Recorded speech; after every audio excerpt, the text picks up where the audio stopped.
দেখুন আলুর দমের আলুটা কষিয়ে নিয়েছি, হয়ে গেছে। এবার এইটা আছে আদা, আর এর ভিতরে এইটা পেঁয়াজ, টমেটো আর দুটো কাঁচা লঙ্কা হলুদ দিয়ে কষিয়ে নিয়েছি।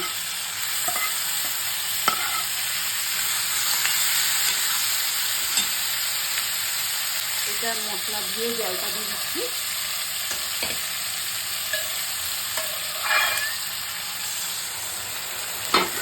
আমি এই আলুর দমটা যে করছি না, এই আলুর দম করার আগে এই মশলাটা কিভাবে করেছি এটা আমি আগে ছাড়বো।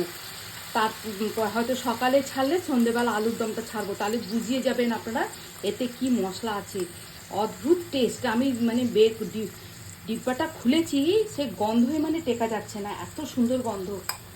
এই জিনিসটা আমি শেয়ার করব। আগে মশলাটা করব, তারপরে আলুর দমটা কিভাবে বানালাম। এতে লবণ দিয়ে দিয়েছি, বলে মশলা ধুয়ে জলটা দিলে টেস্ট আরও বাড়ে। আর ওপর থেকে আজকে এই পুদিনা পাতা আর ধনে পাতা দেবো।